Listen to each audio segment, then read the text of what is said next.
اللهم صل وسلم وبارك عليه وعلى آله.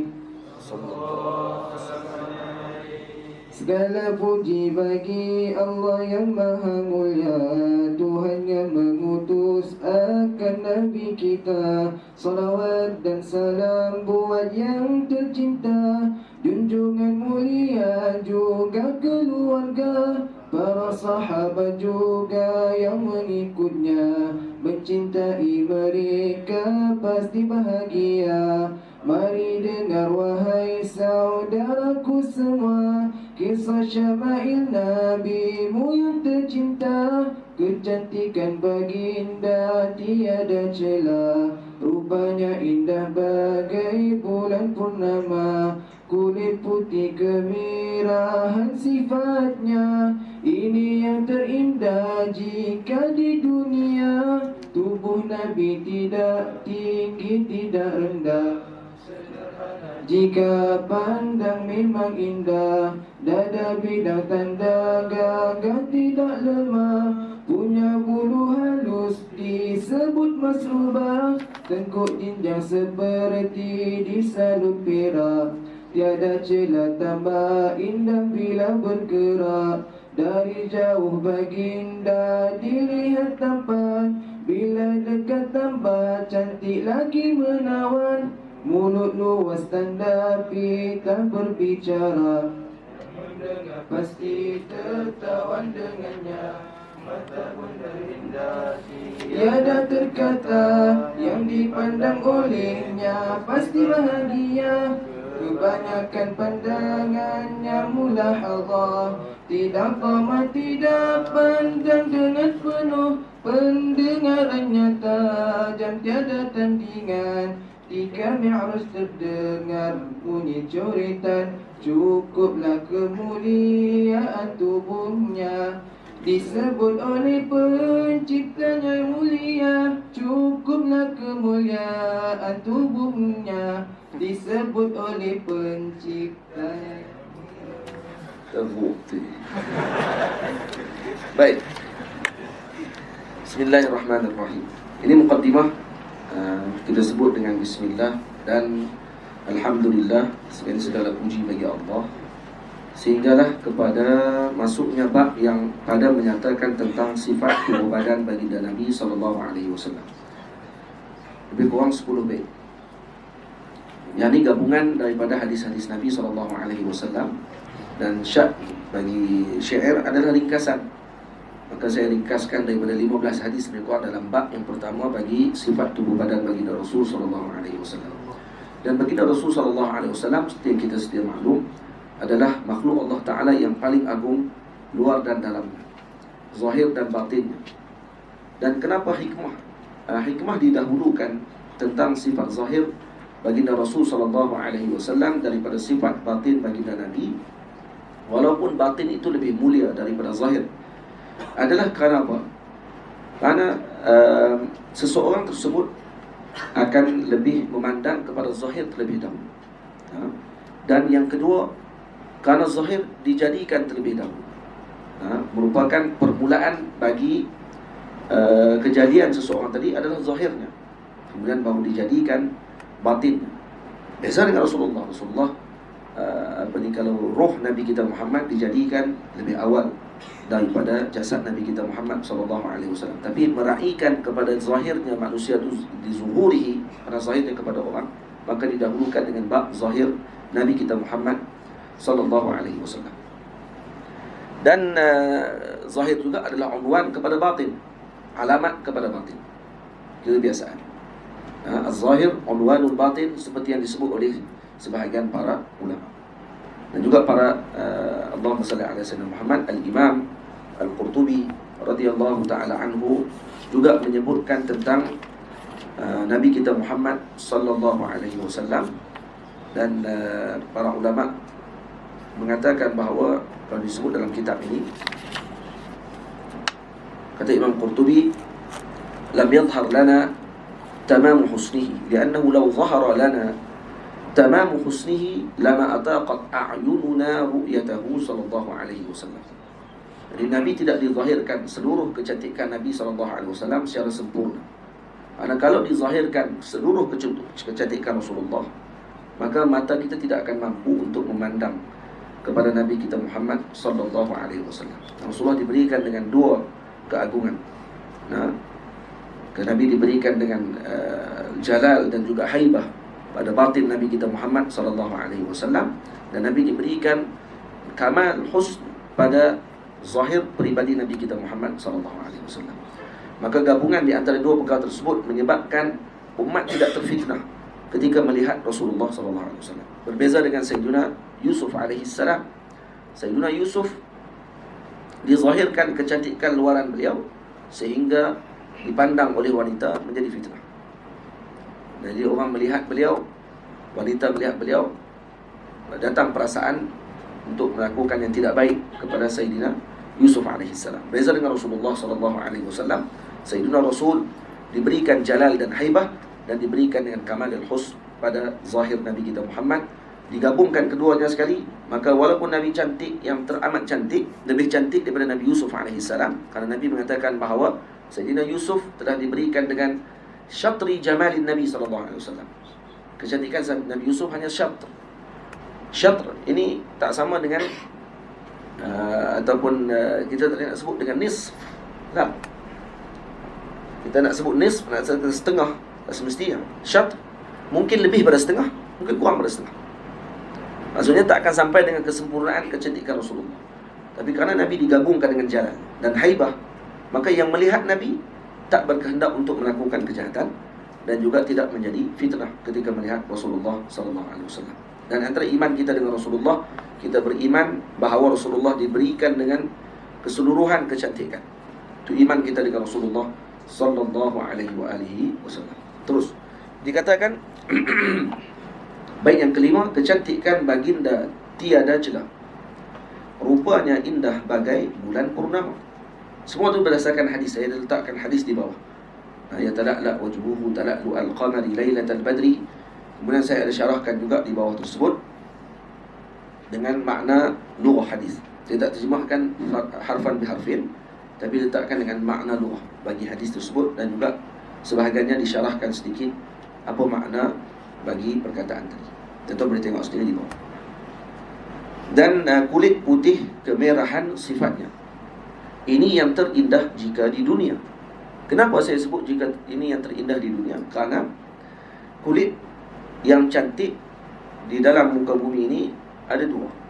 Yang pertama putih ke kuning-kuningan, yang kedua putih ke merah-merahan. Kenapa putih? Tapi para Arab dan juga manusia secara kebanyakannya memuji orang yang kulit yang putih ke merah-merahan tersebut sebagai yang tercantik, tanpa menafikan putih ke kuning-kuningan itu cantik. Karena ada dalam syair Arab yang memuji kulit yang putih ke kuning-kuningan. Cuma di dunia yang ghalib lebih cantiknya adalah yang berwarna putih kemerah-merahan. Kenapa kulit putih kemerah-merahan yang cantik, dan kenapa di dunia ini kulit mereka yang putih ni, yang putih kemerah-merahan ni dia jadi merah-merah? Karena makanan kita menjadi darah daging. Dia akan jadi darah dalam aliran darah kita, maka dia menjadi kemerah-merahan. Maka di akhirat nanti Rasulullah akan diberikan dengan kulit yang kedua, iaitu kulit putih ke kuning-kuningan, karena makanan di dalam syurga tidak lagi menjadi kesat. Itu kulit Nabi dalam syurga nanti akan jadi kulit yang putih ke kuning-kuningan. Jadi kalau tuan-tuan baca hadis, bila disebut tentang warna kulit Rasulullah, maka ini adalah ringkasan kepada syarahan tersebut. Ini dalam Al-Imam Bajuri radhiyallahu anhu. Al-Imam Al-Bajuri menyebutkan bahawa kulit Nabi kita Muhammad, yang warna kulit dalam dunia adalah yang tercantik adalah putih ke merah-merah. Manakala di akhirat pula yang paling cantik putih ke kuning-kuningan. Maka digabungkan kedua-duanya tadi kepada Nabi kita Muhammad sallallahu alaihi wasallam. Di bawah ada saya tulis dalam nota kakinya ataupun dalam syarahan di bawah. Baik, dan seterusnya, tubuh Nabi tidak tinggi, tidak rendah. Sederhana jika pandang, memang indah. Nabi tidak terlalu tinggi seperti Sayyidina Umar radhiyallahu anhu yang tinggi, beliau 2 meter. Ada Syekh Ali Jumat rahimahullah tinggi Sayyidina Umar 2 meter. Iaitu dalam hadis disebut Sayyidina Umar berdiri sama tinggi dengan orang yang berada di atas kuda. Seorang yang ada atas kuda, Sayyidina Umar kalau berdiri sebelah orang tersebut, dia sama tinggi dengan orang atas kuda. Ini maknanya lebih kurang 2 meter. Dan manakala Sayyidina Rasul SAW kalau berjalan dengan Sayyidina Umar, maka Rasulullah akan lebih tinggi daripada Sayyidina Umar. Kalau Rasulullah berjalan bersama dengan orang lain yang biasa, kembali seperti biasa, maka badan Nabi akan kembali seperti biasa. Maka ulama bincang, macam mana boleh jadi macam tu? Dikatakan bahawa badan baginda Rasul diberikan kemampuan seperti kapas.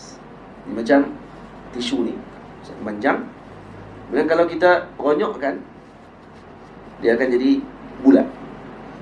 Tapi kalau dibuka, dia akan kembali balik kepada keadaan yang asal tanpa menyakitkan tubuh tersebut pada Nabi SAW. Dan Nabi diberikan kebolehan dan kelebihan sedemikian. Ini khusus bagi Rasulullah dan mukjizat bagi Nabi kita Muhammad SAW. Faham? Dan tidak terlalu rendah seperti sebahagian sahabat Nabi. Dikatakan Sayyidina Abdullah bin Mas'ud badannya rendah. Sederhana jika pandang memang indah. Sederhana di sini maknanya bukan tidak terlalu tinggi, tidak terlalu rendah. Maknanya tinggi Nabi sederhana betul. La kana ila tuli aqra dalam hadis disebut. Nabi lebih hampir kepada tinggi. Walaupun Nabi sederhana tapi hampir kepada ketinggian. Kedudukan badan Nabi kita Muhammad sallallahu alaihi wasallam. Baik. Jadi tinggi Nabi tinggi yang adakah Nabi, kalau bahasa Melayu kita sebut renjong, kurus macam tu? Tidak. Baik, yang seterusnya saya sebutkan dada bidang tanda gagah, tidak lemah, punya bulu halus disebut masrubah. Jadi dada Nabi bidang, ini gagah orang. Dan ini apa makna dada bidang tersebut? Maknanya gagah dan juga tidak lemah. Tidak lemah itu sebagai tafsir kepada gagah lah. Faham? Jadi itu kalau baca dalam hadis nanti, bila kamu baca, tengok-tengok dalam hadis disebut, kata kana Rasulullah sallallahu alaihi wasallam rajulan marbu'a ba'ida ma bainal mankibain. Maksud luas dada Nabi SAW. Apa makna luas dada Nabi SAW? Maknanya tanda gagah, tidak lemah. Itu saya katakan kitab ini sebagai madkhal kepada syama'il Nabi SAW. Dia sebagai syarah balik kepada hadis-hadis Nabi SAW. Jadi kata Imam Bajuri radhiyallahu anhu, saya sebut itu, makna yang terbaik bagi perkataan rajulan adalah sifat rambut. Kalau kata disebut dengan rajul, bukan rajul, maksudnya rajilan. Ataupun rajul pun boleh baca juga, tapi maknanya bukan lelaki. Tapi maknanya adalah sifat rambut Nabi yang ikal mayang, bukannya bermaksud lelaki. Itu kata Imam Bajuri radhiyallahu anhu. Jadi syarahan bawah pun, kalau kata yang nak mengajar nanti balik, kalau dia nak baca syama'il, kan, maka kalau dia baca dia punya yang nota kaki yang saya tulis di bawah ni, insya-Allah membantu untuk dia faham apa yang dimaksudkan oleh Al-Imam At-Tirmizi dalam hadis tersebut. Baik. Punya bulu halus disebut masrubah. Nabi ada bulu halus yang disebut masrubah, yang bermula daripada labbah, lubang tengkok ini, ada bulu-bulu halus yang menyambung sampailah ke pusat Nabi kita Muhammad sallallahu alaihi wasallam. Dan hadis ini diriwayatkan oleh Sayyiduna Ali radhiyallahu taala anhu. Dan ini bukan bermakna Nabi berjalan buka baju, tidak. Tapi hadis-hadis yang berkait dengan badan Nabi yang bahagian dalam, biasanya diriwayatkan oleh para sahabat yang kecil yang bersama dengan Rasulullah sallallahu alaihi wasallam. Seperti Sayyidina Anas bin Malik, seperti Sayyidina Ali karamallahu wajhah, yang mereka sering berada dalam rumah Rasulullah waktu ketika mereka masih kecil. Jadi mereka melihat tubuh badan Nabi sedemikian. Jadi Nabi bukan rajul yang mana banyak pada badan Nabi bulu. Ada bahagian-bahagian tertentu saja badan Nabi yang mempunyai bulu-bulu pada badan baginda Rasul. Nanti akan disebutkan nanti insya-Allah. Tengkuk jinjang seperti di salut perak, tiada celah tambah indah bila bergerak. Jadi tengkuk Nabi seperti di salut perak. Waktu disebut dalam hadis ka'anna unuquhu jidu dumyatin fi safa'il fiddah. Seperti jidu dumyah. Jidu dumyah maknanya apa? Seperti patung yang diperbuat daripada gading. Tengkuk patung yang dibuat daripada gading. Jadi dumyah maknanya patung yang dibuat daripada gading. Gading kan warnanya putih. Jadi di sini ada iskal. Nabi tidaklah putih pucat seperti ataupun putih seperti gading. Kerana gading putih dia, tidak ada musyrab bil humrah. Dia tidak ada kemerah-merahan. Jadi macam mana disamakan Nabi dengan tengkuk dumia, tengkuk patung yang bersih? Disamakan pada bersih, bukan pada putih. Kerana itu disebut seperti disalut perak. Nah, fi safail fiddati. Yang ini kerana pada bercahayanya.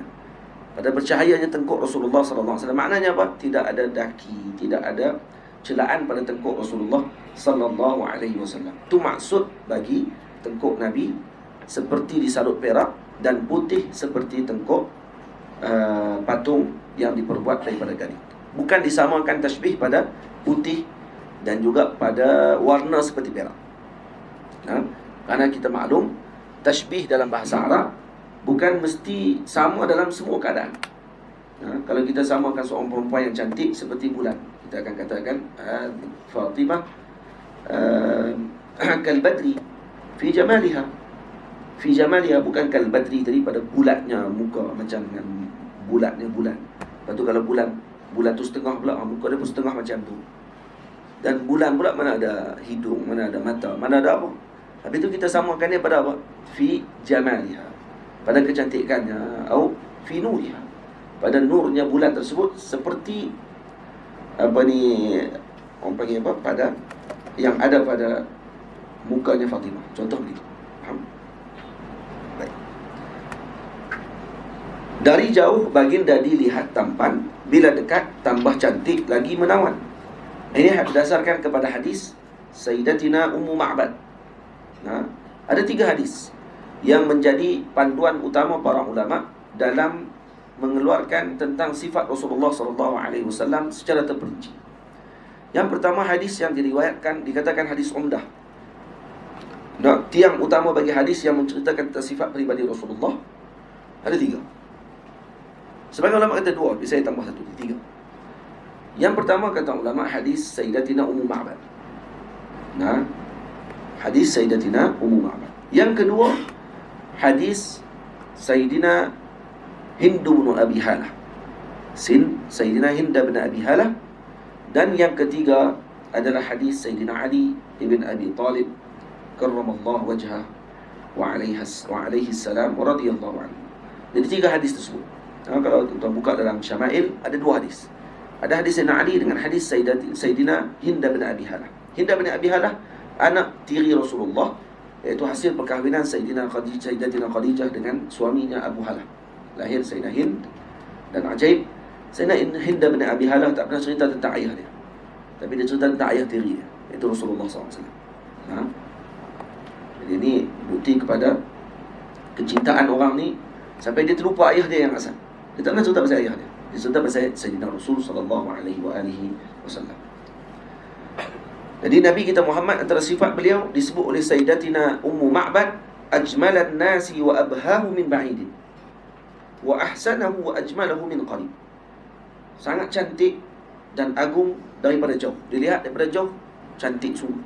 Bila dekat lebih cantik lagi, lebih baik lagi. Mulut luas tanda petah berbicara. Jadi apa makna dhali'al fami dalam hadis? Dhali'al fam maknanya mulut luas. Luas mulut di sini dari bangsa Arab terpuji. Mereka tidak memuji orang yang mulutnya kecil. Tapi mulut yang luas dipuji. Maksud mulut luas ini apa dia maknanya? Luas macam joker lah tu. Joker orang panggil baik. Nabi SAW penuh dengan kesempurnaan. Lepas tu kata Sayyidina Allahumma salli ala Sayyidina Muhammad, Al-Imam Al-Busiri pernah menyebut, fahuwa alladhi tamma ma'nahu wa suratuhu thumma istafahu habiban bari'un nasab munazzahun an syarikin fi mahasinihi fajawharul husni fihi ghairu munqasim. Jadi Nabi, kecantikan Nabi SAW ni kecantikan yang luar biasa, kecantikan yang sempurna. Malah dikatakan oleh Sayyidina Ka'bul Ahbar, Sayyidina nama apa penyair Nabi SAW?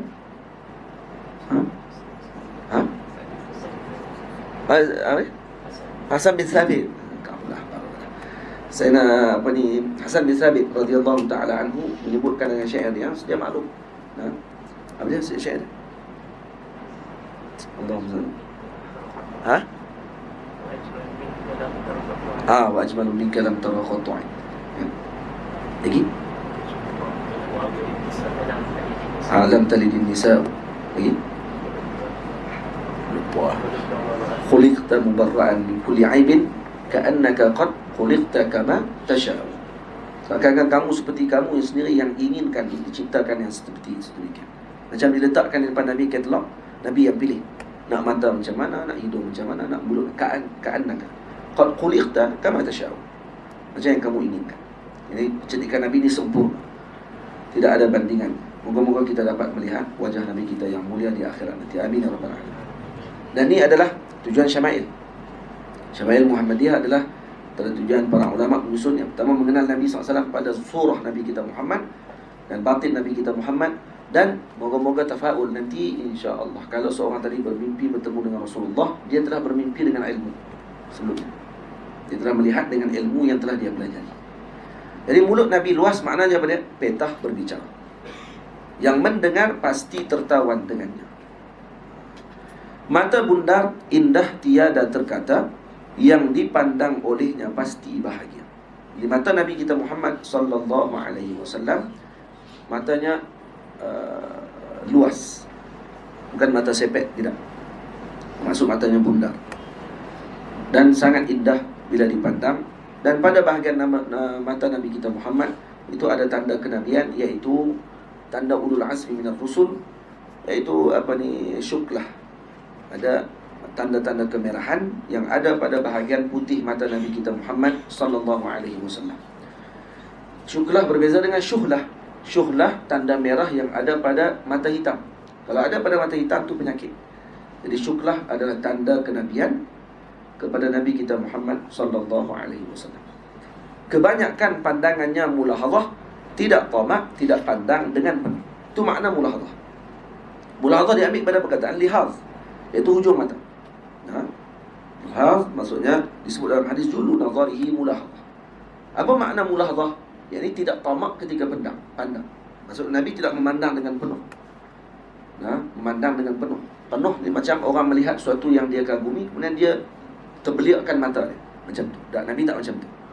Nabi melihat hanya dengan pandangan mulahadhah, pandangan yang tidak tamak. Itu maksud mulahadhah, itu pandangannya tidak tamak. Dan ini tidak pandang dengan penuh seperti seorang melihat sesuatu yang dia kagumi. Kita tengok kereta besar dulu, kita cegik mata. Kita buat mata macam tu. Dan Nabi tidak pernah macam tu. Jadi jullu nazarihi mulahadhah. Yang kedua mulahadhah juga dengan makna Nabi mengambil faedah dengan pandangan tersebut.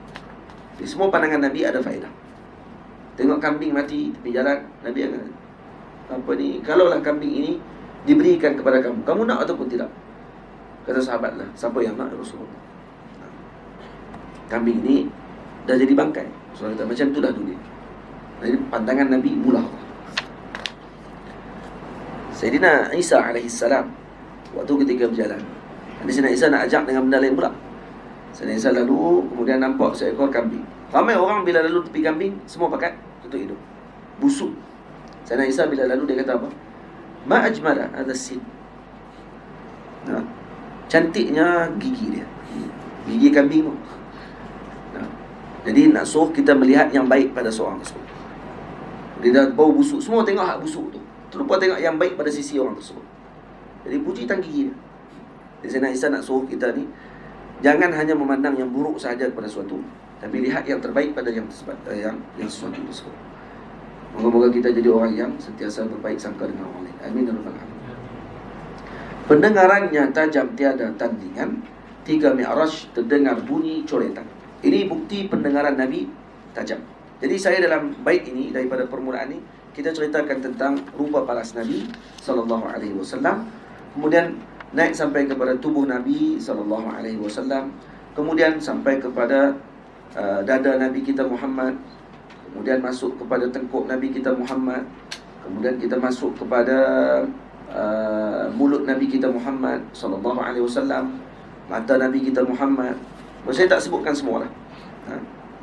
Saya tak sebutkan semua. Saya sebut pendengaran. Betul masuk pendengaran, bahagian telinga. Telinga nak puji di mana? Puji di telinga ni. Tak puji pada pendengaran. Dia telinga Nabi SAW sempurna. Tapi yang dipuji pada sini adalah pendengaran Nabi kita Muhammad yang sangat tajam, Apa bukti tajamnya pendengaran Rasulullah? Nabi mendengar coretan yang ditulis ketika di Isra' dan Mi'raj. Karena coretan tersebut tidak mampu didengar, melainkan daripada hamba-hamba Allah Ta'ala yang terpilih. Dan Nabi bukan hanya mendengar coretan.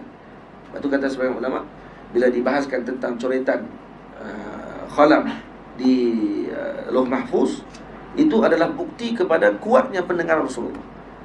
Malah bukan hanya coretan yang didengar oleh Nabi. Karena kalau kita dengar orang tulis, ya, kita dengar bunyi macam ni, duduk,